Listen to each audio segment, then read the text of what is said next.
dari kelompok 1 akan menjelaskan isi dari poster kelompok kami, yaitu tentang pengaruh konsentrasi asap air terhadap kualitas organoleptik pada ikan lele. Sebelum itu kami akan memperkenalkan diri terlebih dahulu. Gua Ken. Gua Alfat. Saya Nana, saya Aul, saya Dea, saya Nabel. Gua Doni. Gua Sahat. Saya Febri Sada. Oke, langsung saja ke penjelasannya. Oke, langsung saja ke pendahuluan, yaitu kita tahu bahwasannya ikan lele adalah komoditas terbesar di Indonesia yang mempunyai nilai gizi, protein, dan vitamin omega yang tinggi juga.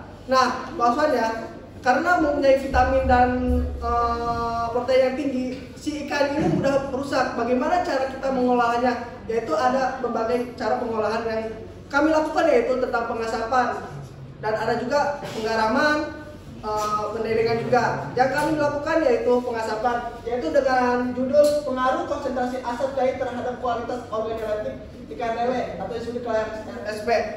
Nah, di pengasapan itu ada namanya senyawa fenol yang membuat mencegah si lele ini cepat membusuk.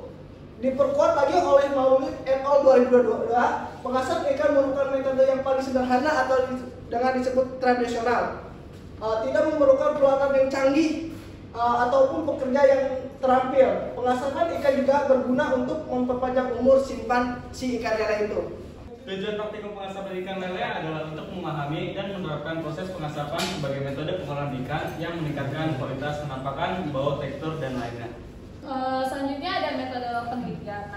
Proses pengolahan ikan lele asap ini diawali dengan penyiapan alat dan garam, lalu ikan ditimbang, dibersihkan dan disiangi sebelum direndam dalam larutan air garam selama 15 menit. Nah, setelah ikan direndam pakai larutan air garam, ikan lele ini ditiriskan, lalu direndam kembali dengan campuran asam jawa, jahe, dan asam cair selama 1,5 jam. Setelah itu ikan lele ditiriskan, lalu dikeringkan di dalam oven sampai kering. Setelah itu dikeluarkan dan digoreng lalu dilakukan pengujian organoleptik untuk menilai kualitas sensori produk akhir. Oke, lanjut ke alat dan bahan. Di sini ada alat dan bahannya, yaitu baskom. Yang kedua, timbangan analitik. Yang ketiga ada cobek atau ulekan. Yang keempat ada pisau dan talenan. Yang keempat ada oven. Yang kelima ada gelas ukur. Yang keenam ada di sini ada piring. Yang ketujuh ada ikan lele hitam. Yang kedelapan ada garam. Yang ketujuh ada asap cair. Yang kedelapan ada yang biasa untuk masak ya guys ya, yaitu kompor. Yang kedelapan ada bahannya, alat penggunaannya yaitu asam jawa sama jahe. Oke, kita masuk ke hasil dari pembahasan. Karena judulnya pengaruh konsentrasi asap cair terhadap kualitas organoleptik, jadi kita mengambil 4 organoleptik yang kita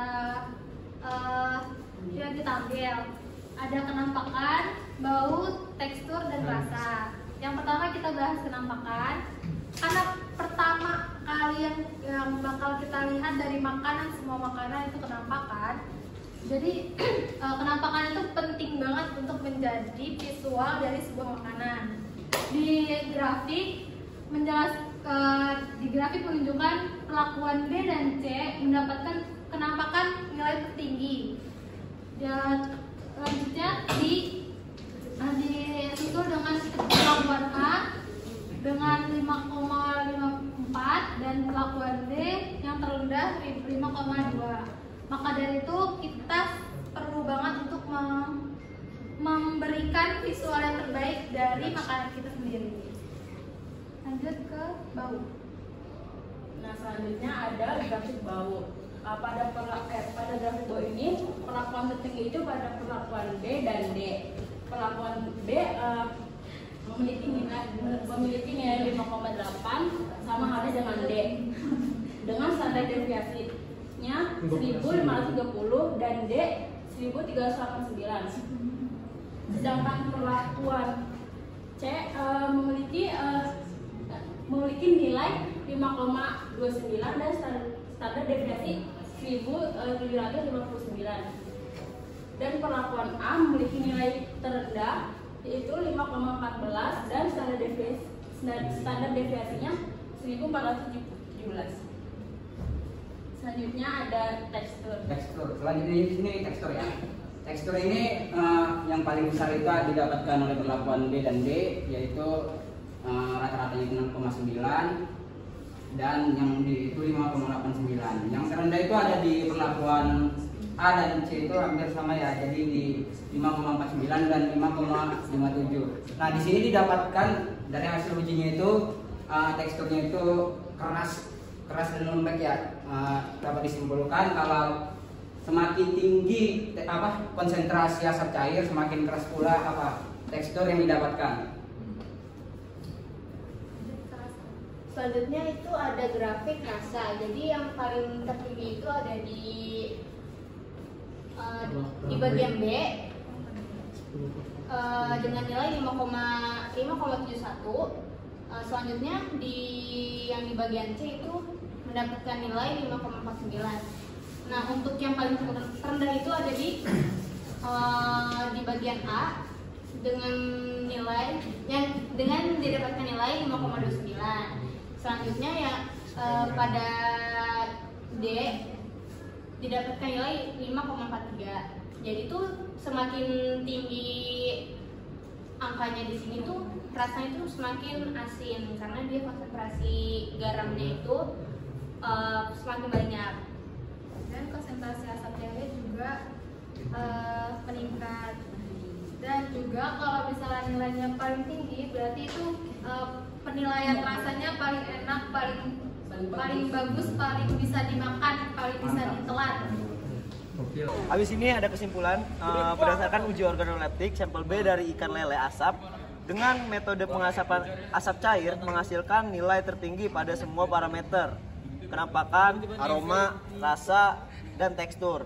Ini menunjukkan bahwa pengasapan dengan asap cair menghasilkan produk yang disukai penulis dengan warna coklat menarik, aroma rasa yang khas, serta tekstur kenyal. Karena itu asap cair bisa menjadi metode pengasapan yang lebih efisien namun aman dan berkualitas dibandingkan metode tradisional. Itu saja penjelasan dari kelompok kami. Kurang lebihnya mohon maaf apabila ada kesalahan tutur kata kami. Mudah-mudahan bermanfaat untuk kalian. Sebelum itu jangan lupa apa guys? Jangan lupa subscribe, komen, and like. Like-nya. Assalamualaikum warahmatullahi wabarakatuh.